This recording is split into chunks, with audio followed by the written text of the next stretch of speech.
Hi everybody, welcome back. In this video I want to talk to you about 7 ways that you can prevent burnout.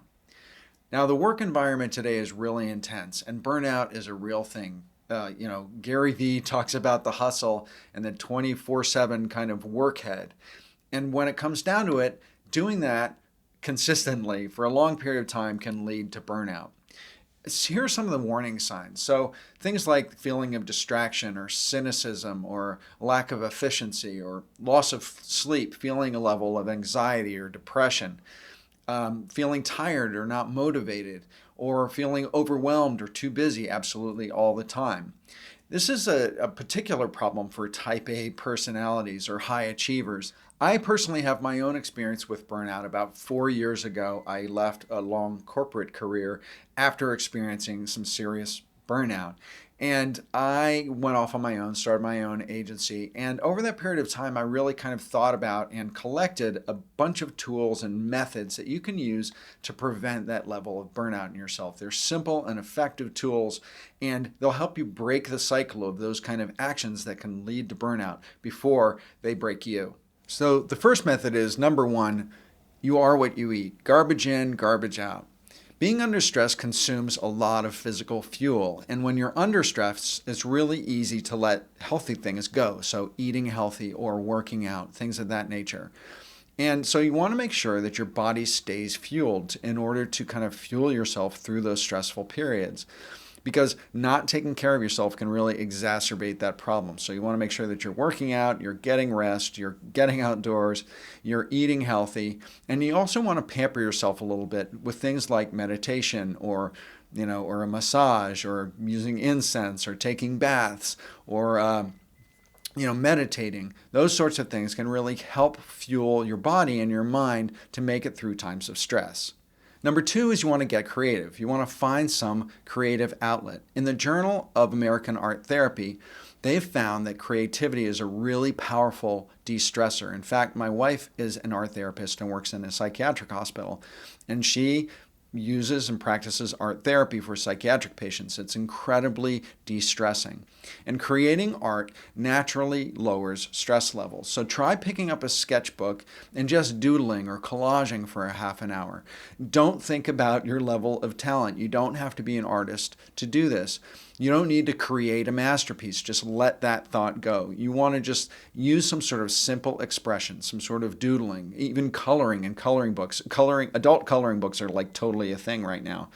So give your brain a break, grab yourself a pen or a crayon, and do some creative exercises to serve as that outlet and as a de-stressor. Number 3 is you need to get really deeply personally honest about your busyness, and you want to start building a support system. High achievers have a tendency to hold things really close to their vest, and they have a trouble sometimes asking for help. They think and they fear that asking for help is going to show themselves to be weak or needy or incompetent. And to tell you the truth, the exact opposite is true. By asking for help and asking for support, you are going to be learning more, you're going to be more efficient, you're going to feel less stressed, and you're also going to be building a kind of environment where other people feel safe and authentic in doing the same thing. Also, being busy all the time can be a real ego booster, and it's very easy to get addicted to that level of overwork. Busyness is really a hedge against having some sort of existential, mental crises. So, being honest with yourself about how busy you are and how you're dealing with that busyness and asking for help when you are busy can really help de-stress your life. Number 4 is you want to nix the rocket fuel. So I'm not saying give up caffeine entirely, but people have a tendency sometimes to fuel their activity with caffeine, or they fuel it with carbs, or they fuel it with sugar. There are all sorts of things that people use in order to push themselves. And by using those things all the time religiously without stop, that can lead to burnout. So you want to be careful about that. You also want to be careful about the opposite, with things needing things like sleeping over-the-counter sleep medication, or using alcohol, or whatever it is that people use in order to bring themselves down. It's kind of this constant roller coaster that's very dangerous to get on. So you want to make sure that you are paying attention to kind of what you are fueling yourself with, and don't rely too heavily on the ones that are artificial. Number 5 seems kind of obvious. It's take more breaks. If you're not taking breaks, you can definitely go down the burnout route. Now, it's hard sometimes for people who are driven people to allow themselves to take breaks. I am one of them. I suffer from this.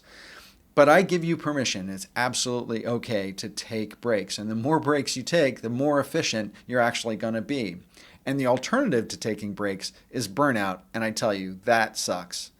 So science has proven that the brain needs downtime in order to process what's been happening in it. So when you sleep, your brain is actually going through a sorting process, and it's turning the things that don't matter, throwing them in the dustbin, and it's taking the things that do matter and it's turning them into more indelible memories. You got to give your body and your brain time to do those kind of process sorting methods, or otherwise you're going to be totally overwhelmed and your brain is going to just turn into a big tornado, and that kind of thing is what leads to burnout. So you want to make sure that you're scheduling mental and physical intervals of rest. And me time is definitely a quality over quantity game. It's not how much you take, it's the quality of downtime that you take. So you want to make sure that you're carving out time in your day to feed yourself physically and feed yourself mentally. Go for a walk, stretch, journal, doodle, like I said. Make sure that you're taking more breaks, and I guarantee you, you'll have less of a chance of burning out, and you'll also be more efficient and more effective. And number 6 kind of goes with number 5, which is you want to schedule your rest. I just started using the iPhone app Bedtime, which you set your target bedtime and the time that you want to wake up, and it warns you, gives you a little alert when it's time to go to bed. Then it makes your alarm go off when it's time to get up. I go to bed and wake up at the same time every day, even on weekends, because I found that that kind of regularity helps my body acclimate to both falling asleep and waking up, and I'm waking up much easier than I used to. So scheduling that rest has been really, really helpful in helping me stay at a lower level of stress and avoiding that level of burnout. The brain, like I said in number 5, really needs time to reboot and defrag its hard drive. So you got to make sure that you're scheduling your rest. Albert Einstein was a big proponent of naps. And naps is another way, kind of little bits of sleep throughout the day, generally 20 minutes, 30 minutes max, can really help you re-energize yourself in a lot of ways. Now, number 7 is a hard one. Number 7 is unplug, get off the grid. Our culture encourages us to be online all the time, not to unplug. Modern culture is information overload these days. Keeping up with calls and emails and content is absolutely overwhelming and can lead to burnout. So consider unplugging completely, maybe just 1 day a week or 2 days a week. I recently just totally unplugged for 1 day. No phone, no email, no computer, no digital anything. And it was the most amazing day that I had in a long time. It was so relaxing, and I felt it for days afterwards. So do an experiment, completely unplug for a day and see how you feel about it. So give yourself a mini vacation. Take a vacation from digital, or take a mini regular vacation. Get out of the house, go to the beach, take a walk in a park, go to the mountains, go for a hike. Doing that sort of thing is insurance against burnout, and it will feed your physical body, it will feed your mental state.